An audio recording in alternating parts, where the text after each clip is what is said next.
Hey everybody, it's your old pal Mike. I hope you're happy, healthy, and safe, and welcome back to the channel for another On the Bench episode, this time featuring my old buddy Greg's fantastic Squier Venus. Just like his Music Man Sterling that we worked on in a previous episode, this Venus was, this was a fixture in my life back in the day. I saw this guitar play so many shows. Now, it's true that Greg is mainly a bass player, but, he branched out sometimes. Got to play guitar whenever his bands would let him. But I did see Greg pull this thing out numerous times over the years, and it sounded so fierce. Part of said ferocity, as you may have already noticed, are the changed pickups. We've got a Seymour Duncan Little 59 in the neck here, and in the bridge we've got a humbucker that actually came out of my very first electric guitar, which was an Ibanez Silver Cadet, sort of a super strat that came packaged with a Park amp at the local music shop. And this pickup, I loved this pickup. It was such a great humbucker to start playing guitar on because it was warm and loud, but not overly hot, and by no means was it weak. I always loved the sound of this.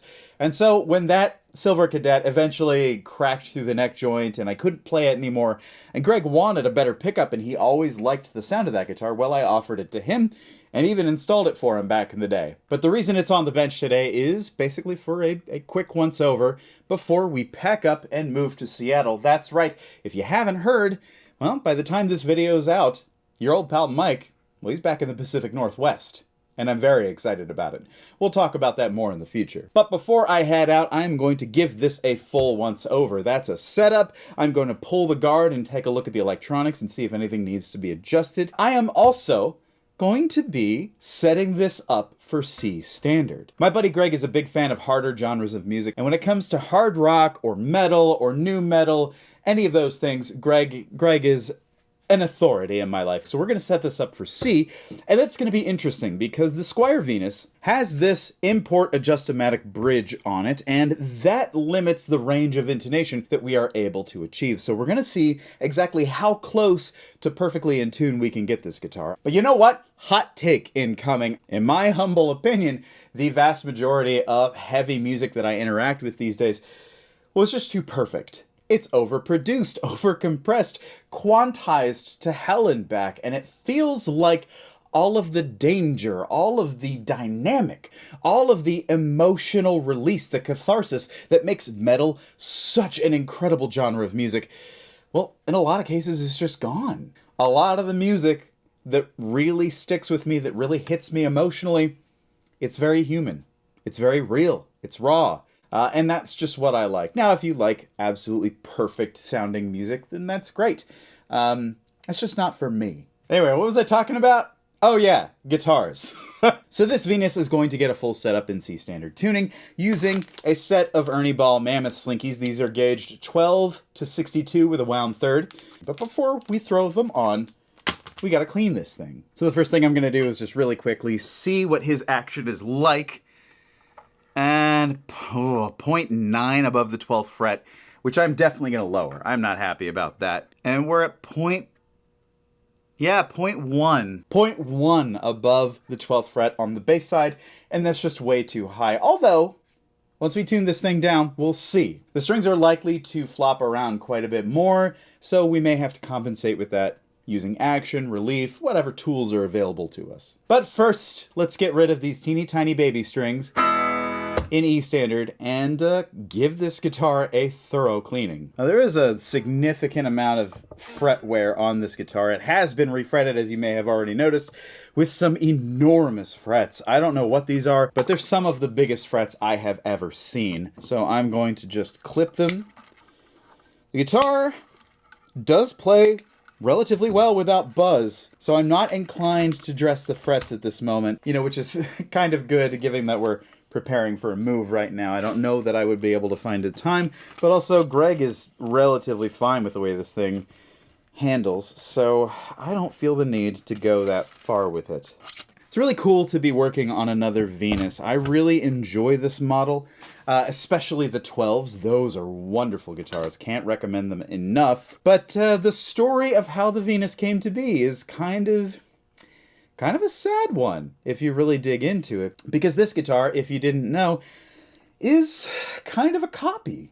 A company called Mercury actually came up with this look, this sort of Rickenbacker-inspired solid body. And as the story goes, I believe I'm telling this story correctly, they brought some to a Nirvana show to show to Kurt Cobain, but they didn't know that Kurt Cobain was left-handed, so when they presented the guitar to Kurt, he couldn't play it, wanted one of his own, of course. But he gave this to Courtney, and Courtney played the hell out of it. In fact, anytime you see Courtney playing a guitar that looks like this, but with a 3-3 headstock, that is a Mercury, and they are incredibly cool guitars. I have always wanted to see one up close in person, but I never have had the chance. So, hey, if you've got a Mercury guitar and you're in the Pacific Northwest, I just love to see it. And while I'm not privy to things that happen behind closed doors, I'm not given to wild speculation.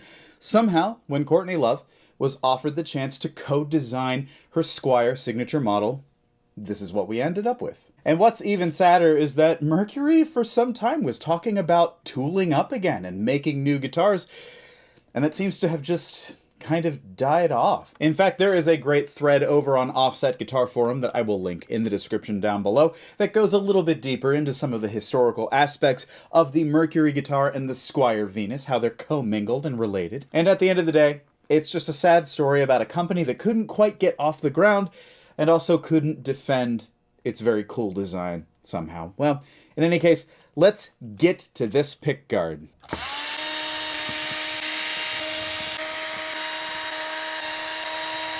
All right, let's lift it off and see what we've got going on. Ooh, that ground wire is a little bit tight. Don't like seeing that. I may just change that out.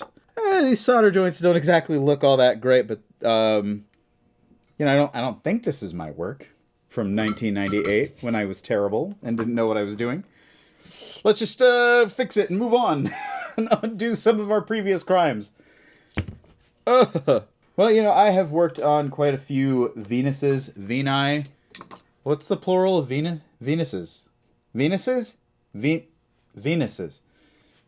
Venuses. Whatever. I've worked on quite a few Venuses over the years, and the last couple that I worked on, one was one of the 12s that I mentioned earlier, and the other one was a 6-string just like this one that belonged to my friend Nick Reinhardt, who you may have known from the band Taramelos or, you know, the internet at large. And Nick is...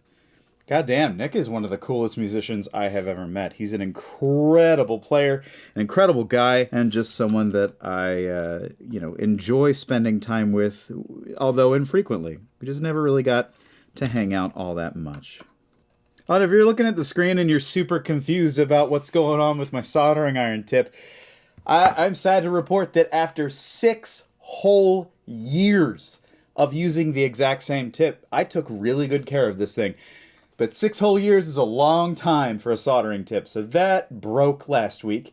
Just kind of drooped and fell off. Yeah, I'm getting by with this, but this is not ideal at all.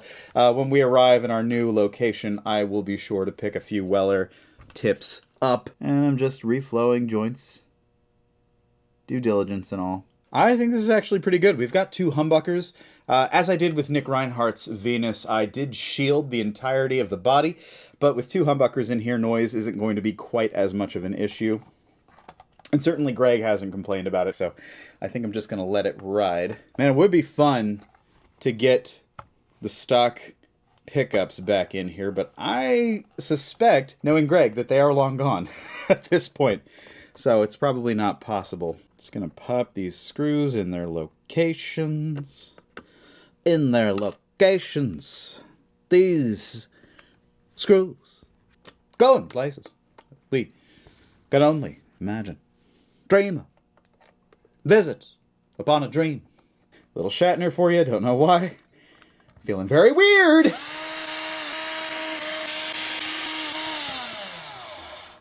Alright. That is a pickguard reinstalled. Let's clean this thing. Use some steel wool on the fretboard, but before I do, I'm going to tape off these pickups to ensure that no fibers work their way in and risk destroying the pickup itself. Always be careful when you're using steel wool. And I've tried so many other things like little scouring pads or, you know, what have you. Folks have suggested so many things to me over the years, and I just haven't found anything that shines up quite as nicely. So I continue to use the thing that I like. This doesn't need too much. It really hasn't been played so much in the last few years. And once I hit it with some oil and some polish, this thing will do nicely. Man, these frets are huge. Good God. And now, deep cleaning. And as usual, I'm going to oil this fretboard, and then we're going to hit it with some Meguiar's Show Car Glaze number 7. Sponsor me, please. Meguiar's. For I recommend your products all of the time, without any incentive. And to be honest, I could use one. Love incentives. Who doesn't love incentives? Am I ready to sell out? Yes, absolutely. Does it pay? I'll do it. Fretboard's looking good. Let's hit it. I might just use some Music Nomad Guitar 1 polish, which is a fantastic polish that I've enjoyed using. Well, I will admit that I don't personally like the smell of it that much. It's got a nice citrus aroma, but once it dries, it gets a little acrid to my olfactory senses. So, you know, I'm sure that opinion isn't shared among the populace, but that's just me. I haven't enjoyed that so much, but it does get rid of grime very easily. It is great at what it does. I actually told Music Nomad that I didn't like the scent, and they were like, "What, really? We've never heard that before." So I may be the only person. Kind of like, you know, some people with cilantro where it tastes like soap. That isn't me. I love cilantro, but although sometimes certain powdered sugar tastes awful to me. Low-grade powdered sugar, for some reason. I don't know what it is, but tastes like plastic. All right, you know what? That shined up pretty good. Let's just hit it with a little bit of Meguiar's. I don't know if you can see the scratches in the camera, but there's plenty of scratches on this guitar, what with my buddy Greg's 2 or 3 millimeter pick, depending on how he's feeling. So we're just gonna get some on there, let it sit for a moment, and then buff it away. Well, some time has passed. I'm gonna wipe away the Meguiar's. Oh yeah! Those scratches are much more faint than they were, so that has helped. And Greg will be really happy with the condition of this after the work. And surely I will be happy to hear and play this thing again. My God, what a cool guitar. This used to belong to our good friend Mike Tyson. And I know what you're thinking is, well, surely that's a made-up name. But no, I really do have a good friend named Mike Tyson. Haven't seen him in years. Very cool guy. Another redhead like myself. So we bonded initially over that. Great songwriter, great player.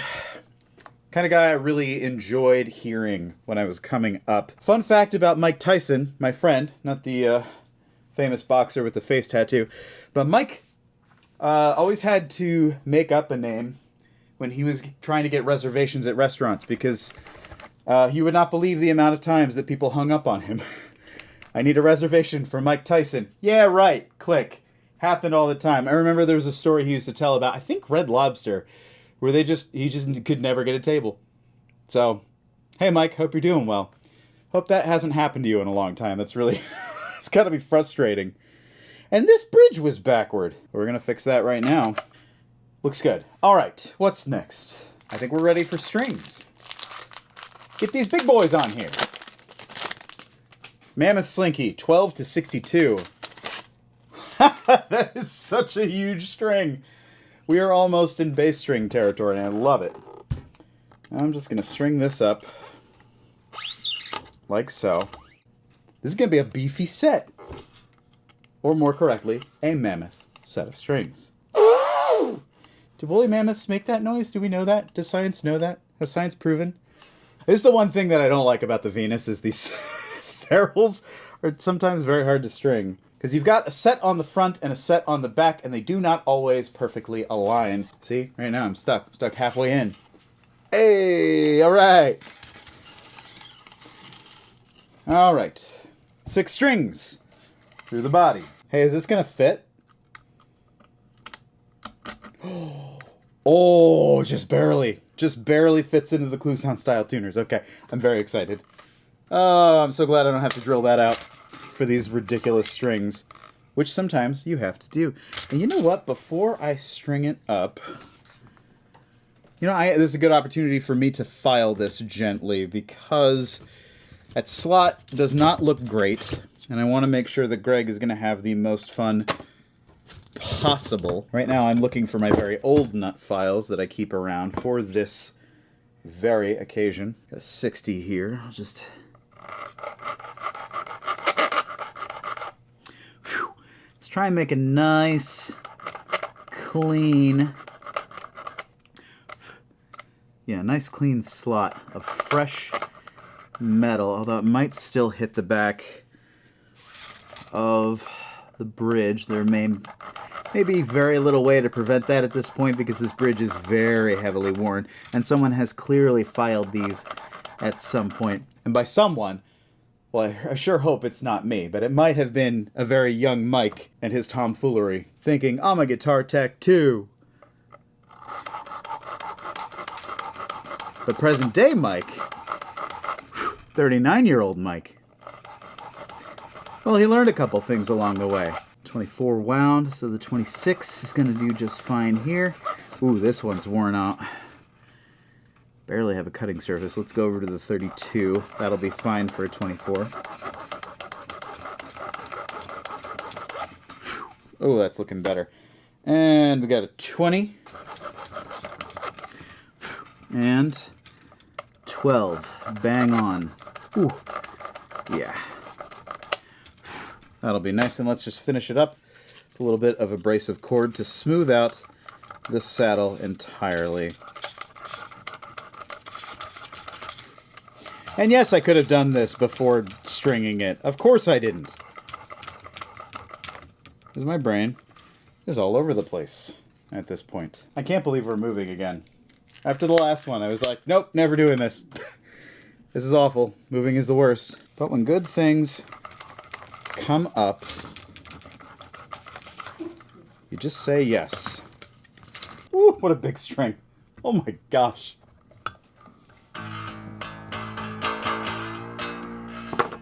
It's close to C.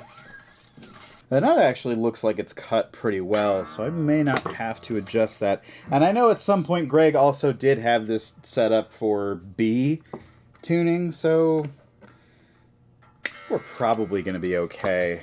People ask me about wound thirds all the time, and I don't really like them personally for me. I'm so used to the sound of a plain G that a wound G just doesn't... sounds a little too dark. Sounds like the middle of my signal is gone. But that's me, again. I also hate bending them. They're not fun to bend for me, so I probably won't ever be a wound G guy.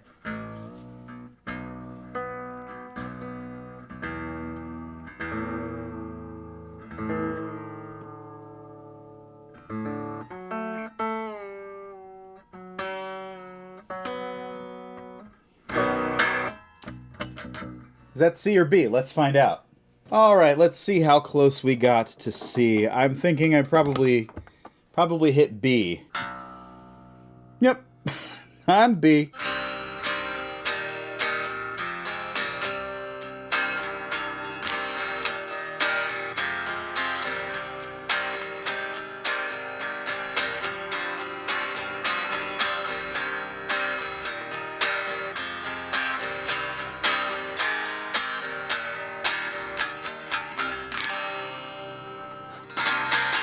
It's actually not feeling too bad like this. I think I'm going to have to lower the action just a little bit because it's bucking a little bit, and I want to set that before I try to intonate.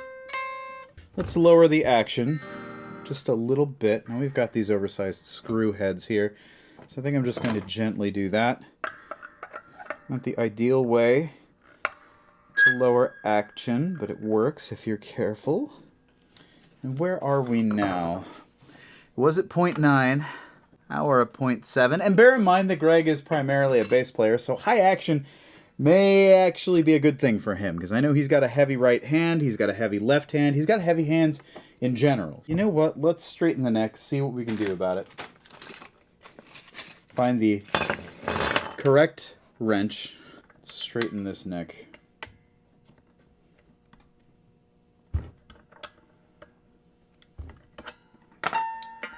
See what we got going on. That looks a little bit better. How are our strings like in that chain? You know, that might actually be why the action was so high. Because these frets are not excellent. I'm interested to see how this does with intonation. How are we right now? Let's roll back the volume. A little sharp, but not that much. We might be okay. Just low tempo and kind of dour and sad.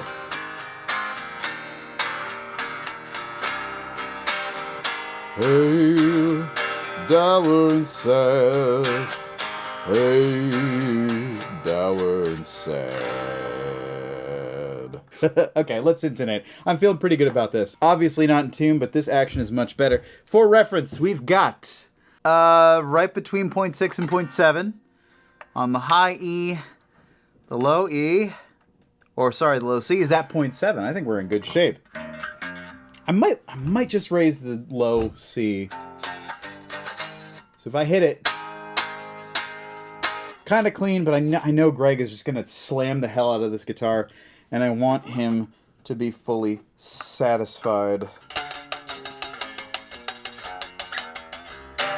It plays probably about as cleanly as this guitar can at the moment, especially with this gauge of string. Now this is a pretty okay gauge of string for C tuning.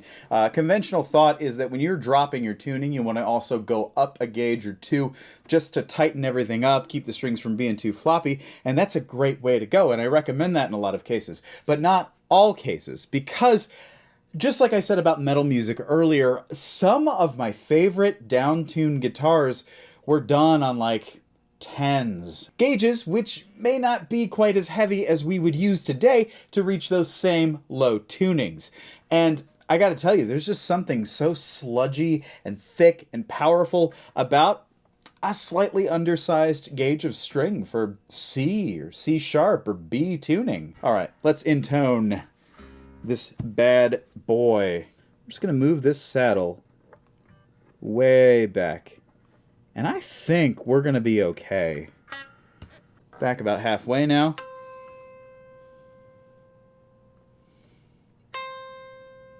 Ooh, just a little bit sharp. I feel like this is going to be plenty. Hey, dead on. That's exactly what I want to see. G is, of course, extraordinarily sharp. So let's get you back quite a bit.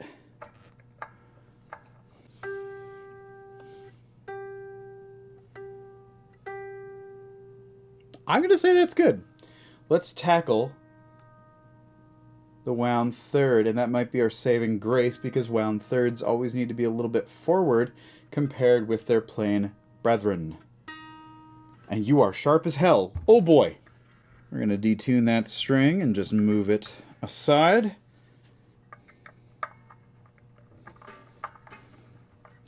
Move you, let's try right about there. You didn't seem as drastically sharp as the others.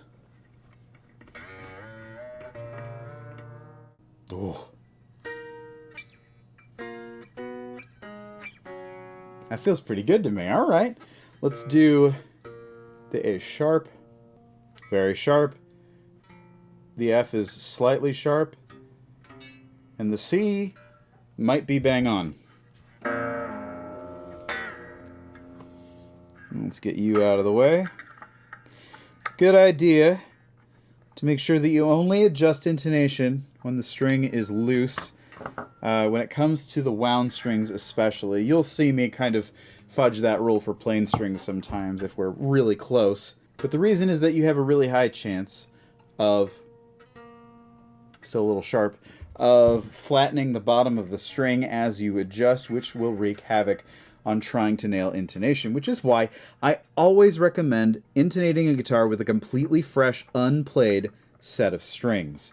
It's for that reason. Once they get worn on the bottom, divots from the frets, or like a flat spot on the bottom, they become impossible to properly intonate.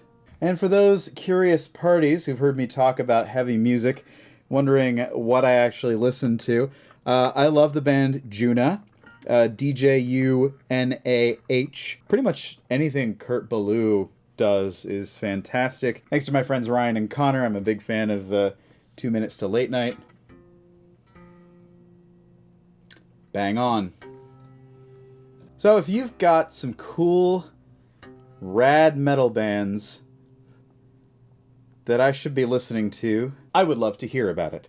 Please leave those suggestions in the comments and I will check them out. And remember, I said Greg has an extremely heavy right hand, so I may intonate just a little bit flat to compensate for his power stroke. But yeah, I'm pleased to say that this bridge, thanks to its position, has plenty of range for intonation. So if you've got a Venus and you want to down tune, you should be good to go, I think.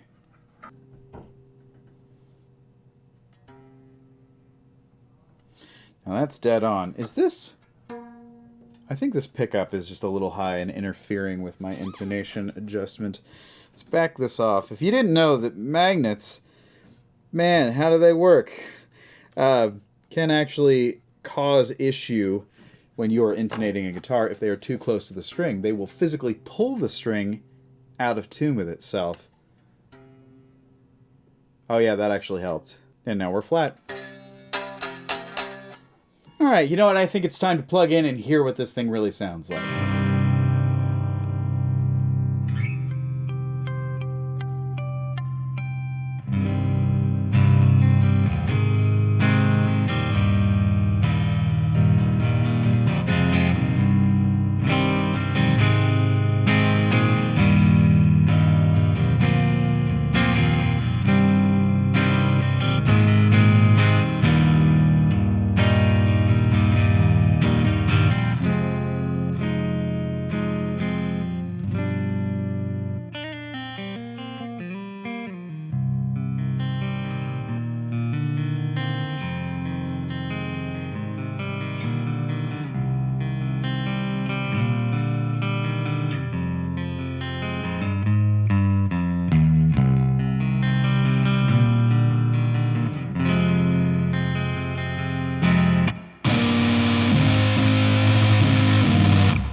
Well, I'm very pleased with how this Venus came out, especially for being as down-tuned as it is.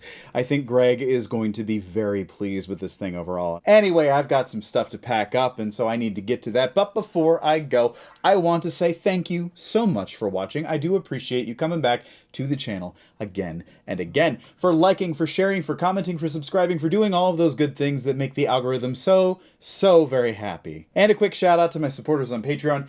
Y'all give me life. I love you very much.